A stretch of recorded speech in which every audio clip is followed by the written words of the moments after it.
we're going to get rid of these people. And we're going to continue to do it. So when we identify lunatics like these, we take away their student visa. US Embassy refuses to give you a visa. They want to scan your social media first. Social media vetting of foreign students. This includes looking into social media accounts. Now, the US Embassy has been asking you for your social media handles of Facebook, Twitter, and all of these websites for the last 5 years. What's different this time? Well, now they are getting stricter. Now the US embassies, consulates, and their security teams can even go as far as to review your social media activity. This includes platforms like your Facebook account, your Instagram, your LinkedIn, YouTube, TikTok, Twitter, and even Reddit-like platforms if your information is identifiable. If you don't provide your handles and then they find them on Google, that's a problem. And if you do provide your handles and they see some kind of content that shows any sort of security threats, extremist behavior, or even some negative comment about the US or the president in this case, that might stop you from getting your US visa. Any sort of misrepresentation or contradictory claims. Let's say you mentioned in the form that you're married, but then you claim that you're single later during the interview, can also get you rejected. And of course, any kind of overstay risk, immigration intent, or you wanting a job in the US, any messages like that that they find on your social media, well, are also making it prone to you getting a visa rejection. So the question is, what do you do? Some people might comment that let's just not go to the US, but that's not the solution for each and every one of us. Some of us, we are bound by the American dream, and some of us still want to go because there's business to be done. Well, here's a video showing you how you can start cleaning up your social media before the authorities find out anything that can be used and will be used against you. Now, we don't know how deep they will go, but it is safe to assume that you should certainly clean up last 5 years of social media activity. With major tech CEOs and social media platform controllers who are very well chummy with the Trump administration at this time, we do not know how deep they may be able to go. Can they access your private accounts? Can they see information that you have archived? We don't know. The US government might gain access to such information for national security. So the best thing is to clean it off as early as possible, maybe even 3 months before you actually appear for your interview. Let's start with Facebook. Most of us have stopped using Facebook at this point. But if you ever did, and maybe if you're still using it, make sure that you understand that anytime you create a post or post a comment or like anything, Facebook records all of this information. And this information gets stored on the Facebook servers, but you still have control over this information. You can ask Facebook to delete this information. How? You search for the Facebook activity log on Google. Once you get to the activity log, log into your account, make sure that you're able to see all of your posts, all of the comments that you created.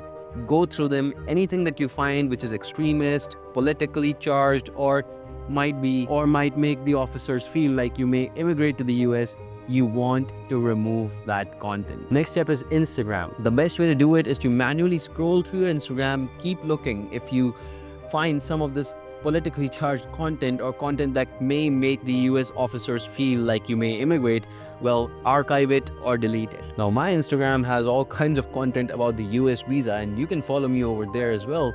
But the problem is, I could not clean it a lot, and I just went in for my interview. Now, luckily, I interviewed during the Biden era, so I was not subjected to as harsh rules as you might be. But you really want to be careful this time. By the way, I shared my experience in this video, so if you're interested in learning more about how my visa interview went, you can take a look at it. Next one is LinkedIn. Yes, they can even look at your LinkedIn data. Now, I'm guessing LinkedIn might be less under scrutiny, but at the same time, it may be more under scrutiny because people search for jobs over there. And if you've been searching for jobs anywhere in the US, you might have used LinkedIn. So what you want to do is to make sure that you update your job titles. Remove any sort of fake experience that you may have. Fix inconsistencies. Make sure you're mentioning the right location. Don't mention on your LinkedIn that you're based in San Diego when you're actually based in India. And also look at the activity section on your dashboard. Make sure that you review your latest activity. Did you comment interested under one of the posts from a US employer last week? Because if you did, you want to remove that. Another major platform is Twitter or X, essentially. You want to use either tools like Tweet Delete, which can do mass deletion if you've posted all kinds of bad content, essentially, or same thing, you do manual deletion. You go under your home page, you start looking at the posts that you've made, the tweets essentially, and even the replies. And you should remove anything that you find that is, well, less than desirable to the US Embassy. Another thing you can do is to set privacy controls. For instance, if you don't want to delete your post, you can make it friends only temporarily so that anyone who is your friend on Facebook can see the content and no one else. You can also turn your Instagram or Twitter profiles private if you want. You can even restrict other people from tagging you in comments. You can do all of these things, but these are less favorable methods. You see, the problem is we don't know.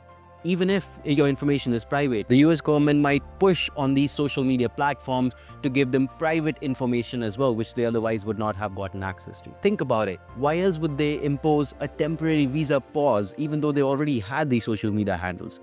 Something's certainly cooking. But one important thing, my friend, do not delete your account.